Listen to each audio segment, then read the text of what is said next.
As the woman opens her eyes with lingering irritation in the dead of the night, she comes to the cold realization that her neighbors possess the two most unforgivable traits that can be found in neighbors: thin walls and poor taste in music.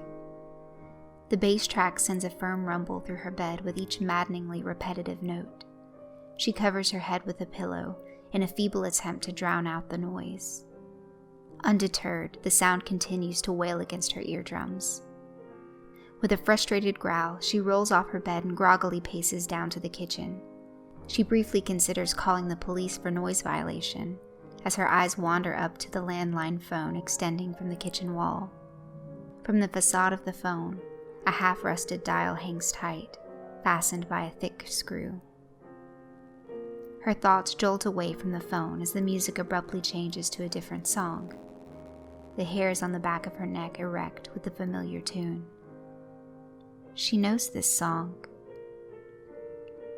Before she can piece together her memories tied to this particular song, the phone lets out a blaring ring. The woman jumps slightly as the sharp ringing catches her by surprise.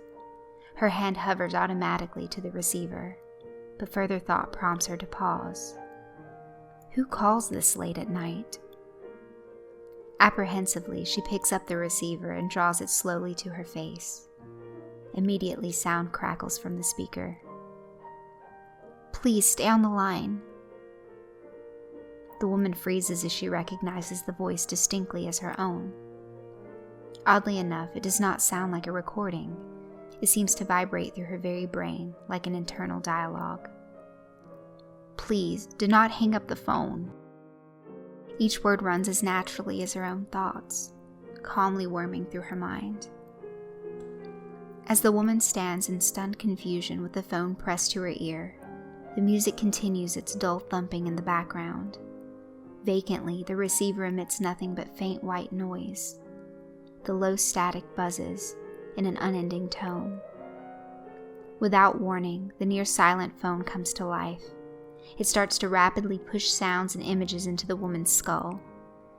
At first, the projected memories wash over her in an inconceivable, surreal daze, but they gradually sink into a recognizable clarity. She analyzes the scene before her. A simple bathroom wraps around her. An old ceramic tub lies against the far wall beneath a lime-stained shower head. A faded white toilet and sink hide next to the door, and a dull, flickering light illuminates the entire scene from above.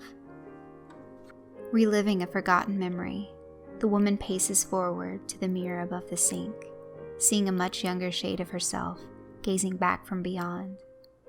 How old is this memory? Her involuntary reminiscence winds on as she hears the muted but instantly recognizable music playing from beyond the closed bathroom door. The sound suddenly jumps up in volume as the door drifts open. A slim silhouette hangs in the opening. "Don't scream," it moans quietly, lowering its face to hers. The woman recoils in the child's skin that she wears. It grabs her tight and forces her down against the tiled floor. Her struggles fail against the strength of the thing lying on top of her. She can feel waves of pain shooting through her borrowed body and hears the figure grunting over her. As suddenly as it appeared, the dream vanishes into silence. The woman stands alone in her kitchen, clutching her phone with white knuckles. "Are you still on the line?" her voice inquires through the receiver. The neighbor's music has ended, allowing her brief quarter from her repressed memory. "You may continue listening, or you may hang up the phone," the receiver buzzes through her ear before adding, "If you hang up, you will remember none of what you've just witnessed." The woman asks a question. "Have you called me before?" Without hesitation, her voice answers, "Many times. Would you like to continue listening?" The woman's teeth grind as she stares into the dial of the rotary phone. She shifts her weight briefly over to her legs. Biting her lip, she quickly slams down the receiver. She says to herself after a dazed pause. "Wrong number."